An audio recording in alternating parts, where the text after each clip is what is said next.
반갑습니다 여러분. 저는 에이텐트입니다. 이래서 가격이 중요한 겁니다 여러분. 코나가 코나답게 조금 저렴하게 탈 수 있는 차를 만들었어야 하는데 이제 더 이상 트랙스 크로스오버가 나왔기 때문에 잘 팔리지도 않을 것 같네요. 스타렉스, 그 다음에 디올류 그랜저와 더불어 코나가 이렇게 둥글둥글한 모습으로 변화가 됐습니다. 이전 차보다는 확실히 좀 커졌어요. 4350mm의 크기를 가지고 있고요. 그 다음에 전폭이 1825mm고 전고가 1580mm입니다. 휠베이스는 2660mm입니다. 엔진 같은 경우에는 1.6 터보 엔진에 198마력, 최대 토크는 27토크로 내고 있습니다. 예전에 세토스에도 사용했던 그런 엔진이고요. 범용적으로 현대기아차에서 많이 사용하고 있는 엔진이긴 한데 이전에 사용했던 차량들 같은 경우에는 6단 트랜스미션을 제공하고 있었는데 코나에서는 8단 트랜스미션을 제공한다는 게 좀 특징적이지 않나 생각됩니다. 근데 소형차기 때문에 사실 6단이다 8단이다 이 단수를 나누기에는 크루즈 단수밖에는 아마 차이가 없을 거라고 생각이 돼서 기존의 이런 출력을 담당하는 이런 단수에서는 큰 차이가 없지 않겠나 생각돼요. 자, 블로그나 인플루언서들의 그런 페이지들이 좀 보다 보면은 코나하고 XM3하고 비교를 좀 많이 하고 있거든요. 그 비교 대상 자체가 이제 바뀌었다고 봐야 될 것 같습니다. 쉐보레의 트랙스 크로스오버라는 차량이 아주 저렴한 가격대에 세팅을 해서 지금 출발을 하고 있기 때문에 이제 코나는 직접적으로 XM3라던가 셀토스라던가 이런 차하고 비교하면 안 될 것 같고요. 정확하게 비교 대상을 찍는다 그러면 쉐보레의 트랙스 크로스오버랑 비교하는 게 정확한 판단이 아닐까 생각됩니다. 일단 가격을 한번 보고 갈게요. 코나 1.6은 2537만원부터 3302만원까지 올라가고요. 셀토스는 조금 저렴하긴 하죠. 2160만원부터 2865만원. XM3 TC260 같은 경우에는 2508만원부터 2754만원에 세팅이 되어 있습니다. 대부분 2500만원대에 판매가 시작되는 걸로 볼 수 있는데 지금 트랙스 같은 경우에는 2052만원에 시작을 해요. 이거 어떻게 할 건지 뭐 한번 생각해봐야 될 부분이 아닐까 생각됩니다. 이런 준지정 SUV, 도심형 SUV는 가격에 상당히 좀 민감하거든요. 소비자분들은 50만원, 100만원 차이에도 브랜드가 바뀔 수 있는 그런 텀이 있는데 지금 코나 같은 경우에는 가격대 자체가 2,500만원부터 시작을 하고 있기 때문에 사실 트랙스 크로스오버하고 비교한다 그러면 길이 차이도 거의 한 18cm 이상 작거든요.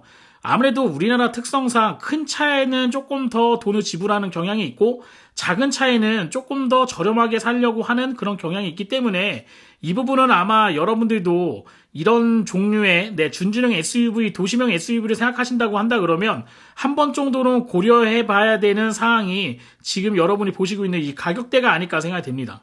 아무래도 현대자동차가 가솔린 모델보다는 하이브리드 쪽에 좀 포커스를 맞춰서 코나를 제작한 게 아닌가 생각이 돼요.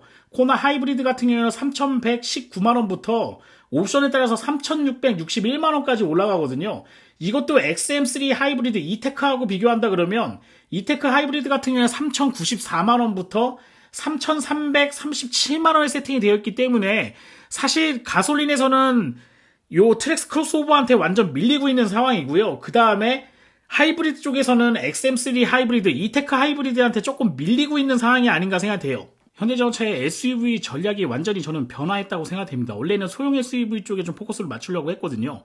불과 3년, 4년 전만 해도 소형 SUV가 좀 인기가 있었어요. 그래서 베뉴라던가 그 다음에 코나 이렇게 좀 작은 모델, 준준형보다 작은 사이즈, 4m 50이 안 되는 사이즈의 SUV를 많이 내놨지만 사실 제조 과정에서 본다 그러면 이익이 좀 많이 없는 모델이잖아요. 그렇지만 요번에 이제 그 현대자동차에서 가장 주력 모델이라고 할 수 있는 산타페 모델을 랜드로버의 이런 오프로드 성능을 좀 갖춘 차로 변모시키면서 이제 산타페가 오프로드로 빠지다 보니까 도심형 SUV에서 주력으로 팔 수 있는 차가 거의 없어졌거든요. 그래서 도심형 SUV 중에 산타페가 가지고 있던 그런 지위를 아마 투싼이 이어받을 거라고 생각이 되고요. 투싼이 가지고 있던 지위를 지금 여러분이 보시고 있는 코나가 좀 이어받는 상황이 아닌가 생각이 됩니다. 그래서 사이즈를 좀 키웠고요. 가격을 이전 세대보다는 조금 많이 올렸거든요. 3,000만원대 정도의 포진이 돼 있는 차라고 보셔야 될 것 같아요. 물론 이제 시작가는 2,500부터 시작을 하지만 주력 모델은 3,000에서 3,200만원 정도에 세팅되어 있는 SUV를 변모를 하고 있지만 가격대가 사실 코나라는 이름, 우리에게 익숙한 그런 코나의 이름으로 비교해 봤을 때 본다 그러면 사실 3,000만원짜리는 조금 부담되는 가격일 수 있는 가격이라고 생각이 돼요. 저는 그런 부분에서 아마 소비자한테 역으로 아마 이렇게 좀 거부감을 좀 많이 나타내는 모델이 되지 않겠나 생각됩니다. 디자인도 보시게 되면 요즘에 버튼을 좀 많이 없애는 추세인데 지금 보시는 것처럼 옛날 차가 비슷하게 버튼이 좀 많이 들어가 있는 것도 아마 이런 부분도 예전에 코나가 가지고 있던 코나를 디자인했던 팀에서 코나의 아이덴티티를 그대로 버리지는 못한 것 같은 그런 생각이 들긴 합니다. 일단 차가 커졌기 때문에 거주성이라던가 이런 부분에서는 예전 차보다는 훨씬 더 유리한 측면이 있긴 하지만 사실 재질이라던가 이런 부분을 만져보게 되면 예전 코나하고 비교해봤을 때 딱히 좋아진 부분이라고 느낄 부분은 많이 없었다고 생각이 되거든요. 지금 콘솔 박스 같은 부분만 열어보게 된다 그래도 보통 고급차 같은 경우는 좀 천천히 내려오거나 이런 느낌이 좀 있는데 완전히 경차하고 크게 차이가 없는 부분이 있습니다. 물론 앰비언트 라이트라던가 이런 부분 시각적으로 우리가 볼 수 있는 변화적인 부분은 많이 옵션으로 제공을 하고 있긴 하지만 이 부분도 좀 식상한 느낌이 있고요. 그리고 디스플레이도 두 개가 연결되어 있는 12.3인치짜리 디스플레이가 장착이 돼 있긴 하지만 요것도 현대자동차나 기아자동차에서 많이 보는 그런 레이아웃이기 때문에 딱히 신차라고 하고 차가 커지긴 했지만 크게 많이 바뀌었다 이런 부분은 많이 못 느끼는 것 같아요. 그래서 이런 부분은 여러분들이 차를 구매하시는 분들이 몇 년 타실지는 모르겠지만 한번 체크해보시고 구매하시는 거를 권장드리고 싶습니다. 요즘 독일차만 타봐도 액정만 달려있지 버튼이 있는 차를 거의 찾아보기 힘듭니다. 그렇지만 코나 같은 경우에는 약 2000년대 초반에 나왔던 차량과 비슷하게 프로토에어컨도 버튼이 상당히 좀 많이 들어가 있어요. 물론 나이가 조금 있으시고 연배가 좀 있으신 분들이 타신다 그러면 예전에 차를 탔던 향수를 좀 많이 느끼실 수 있겠지만 최근에 자동차를 처음 구매하는 이런 MZ 세대들이 만약 차를 본다 그러면 이 차 너무 올드하게 돼 있는 거 아닌가 이런 생각을 가질 수도 있다고 생각되거든요. 그래서 이 부분은 조금 개선돼야 될 부분이 아닌가 생각돼요. 신차라고 하기는 하지만 이 버튼 부분이 상당히 좀 많고 재질 자체도 상당히 좀 저렴한 재질로 많이 되어 있다. 이것도 한번 생각해 보시면 좋을 것 같고요. 저는 현대자동차에서 가장 이상하게 느끼는 부분이 바로 요 전자식 기어가 아닌가 생각됩니다. 시프트 바이 와이어에 전자식 기어로 되어 있는데 이거 거의 전기차에서나 볼 수 있는 그런 방식이거든요. 원래 PRND 방식이 기본적인 자동차의 그런 셀렉트 모드인데 D 부분이 위로 들어가 있고 I 부분이 뒤쪽으로 빠져져 있는 약간 전기차 아이오닉 5나 아이오닉 6의 그것을 그대로 이식한 게 아닌가 생각됩니다. 지금 화장거울, 동승석에 있는 화장거울을 제가 열어보고 있는데 원래 스위처 같은 경우에는 이게 열게 되면 불이 켜지게 되어 있는데 똑딱이 방식으로 다시 또 제 차 눌러가지고 불을 켜야 된다는 게 역시 코나는 코나구나, 더 변한 건 없구나 이런 거를 좀 느끼게 됩니다.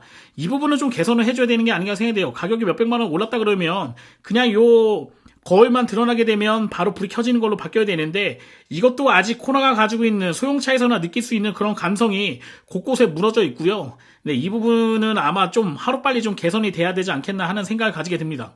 자, 오늘 코나 영상은 여기서 마치도록 하도록 하겠습니다. 제가 이 영상은 찍은 거는 거의 한 3주에서 한 달 정도 전에 찍은 것 같았는데 사실 이 차가 좋다고 제가 말씀드리는 것도 조금 어불성설이 아닌가 이런 생각을 가지고 있어서 영상만 제가 킵하고 있었는데 역시 트랙스 크로스오버가 나온 다음에 이 차를 보게 되니까 확실히 거품이 좀 껴있는 모델이 아닌가 하는 생각을 지울 수가 없었거든요. 그 부분을 더 강조해드리면서 저는 오늘 영상을 마치도록 하겠습니다. 코나 물론 좋은 차긴 하지만 가격대가 조금 부담되는 가격이다. 이 부분 한번 체크해보시고 여러분 차를 결정하셨으면 좋겠습니다. 저는 에이텐트였고요. 다음에 더 좋은 영상으로 찾아뵙도록 하겠습니다. 여러분 고맙습니다.